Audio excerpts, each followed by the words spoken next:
안녕하세요. 164화 유해가스 농도 측정 자격에 대해서 말씀을 드려보겠습니다. 측정 자격 근거입니다. 산업안전보건 기준에 관한 규칙 619조에 사업주는 밀폐공간에서 근로자가 작업하는 경우 밀폐공간 작업 프로그램을 수립하여 운영하도록 하고 있고, 그 내용에 유해위험 요인의 파악 및 관리 방안을 명시하도록 이렇게 하고 있습니다. 그리고 사업주는 밀폐공간에서 작업자가 작업을 시행하기 전 안전조치 시행의 일환으로 밀폐공간 유해가스 농도 측정을 하도록 이렇게 하고 있고요. 밀폐공간 작업 프로그램 수립 및 시행에 관한 기술 지침에 의해서 밀폐공간 작업 프로그램을 사내 규정으로 운영하도록 이렇게 하고 있습니다. 그래서 이 세 가지 규정에 의해서 밀폐공간 측정 자격자가 결정이 되도록 이렇게 하고 있습니다. 밀폐공간 가스농도 측정 관련 기준은 산업안전보건에 관한 규칙 619조의 2항에 있습니다. 그래서 사업주는 밀폐공간에서 근로자가 작업을 하는 경우 작업을 시작 전 밀폐공간의 산소 및 유해가스 농도를 측정하도록 이렇게 하고 있고요. 전파법에 의해서 무선통신을 이용한 원격 측정도 허용한다고 이렇게 규정하고 있습니다. 그리고 사업주는 산소 및 유해가스 농도를 측정한 결과 적정하게 작업 환경이 유지되고 있다고 생각되는 경우 작업을 해야 되고, 근로자에게 공기호흡기 또는 송기 마스크를 지급하여 착용하도록 하는 안전조치를 병행하도록 이렇게 하고 있습니다. 가스농도 측정 자격이 21년도에 개정이 됐는데요. 관리감독자, 안전관리자, 보건관리자, 작업환경 측정기관, 안전관리 전문기관, 보건관리 전문기관, 이 4개 파트는 동일하고요. 건설재해 예방 전문기관이 신설이 됐고, 산업안전보건공단에 의한 해당 교육을 이수한 사람이 추가로 가스농도 측정 자격을 두도록 이렇게 개정이 되었습니다. 그래서 이 규정에 따라서 사내에 운영 중인 밀폐공간 작업 프로그램도 개정하여 운영을 하시고, 그 근거에 의해서 허가 절차, 운영 절차도 개정을 하시면 되겠습니다. 안전보건공단에서 산소 및 유해가스 농도 측정 및 평가에 관한 교육의 내용인데요.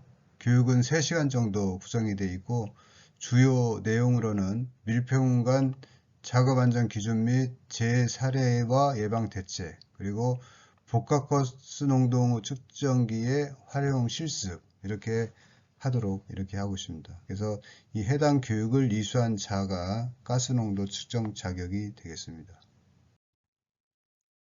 작업별 측정해야 하는 가스 종류가 있는데요.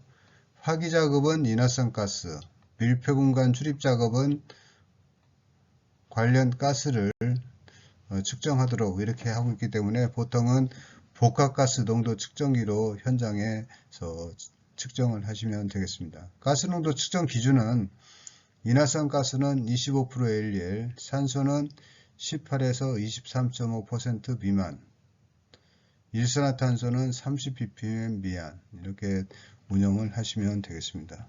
관련해서 코샤 가이드에도 유사하게 나와 있는데요. 코샤 가이드도 이렇게 가연성 가스 증기 및 미스트는 폭발한의 10% 미만, 일산화탄소는 30ppm 미만, 그리고 인화성 물질은 가스한의 25% 미만, 이렇게 운영이 되고 있습니다.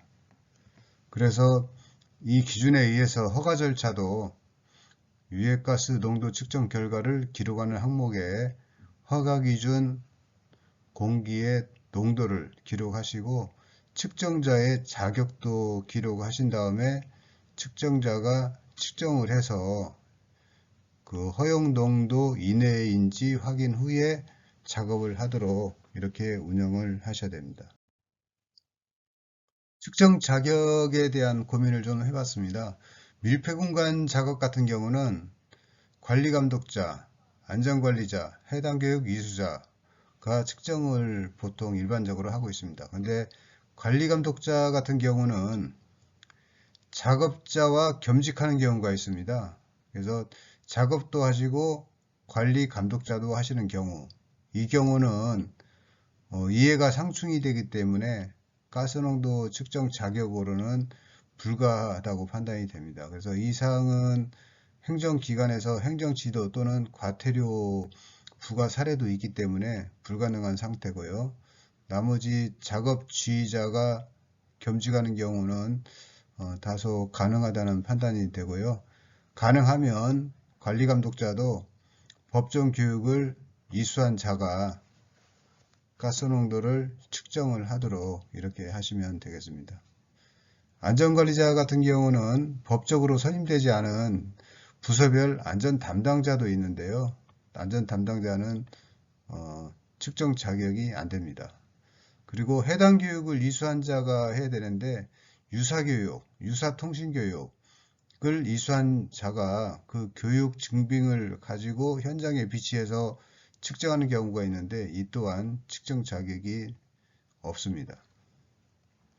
추가로 화기작업 같은 경우는 측정 자격에 대한 별도 규정은 없습니다. 그래서 회사별로 자체 기준을 운영하시되 밀폐공간 작업 기준에 준용해서 운영을 하시는 게 좋을 것으로 판단이 됩니다. 결론적으로 화기작업은 회사별 규정을 적용하되 밀폐공간 작업은 안전규칙을 준수하도록 이렇게 하시면 되겠습니다.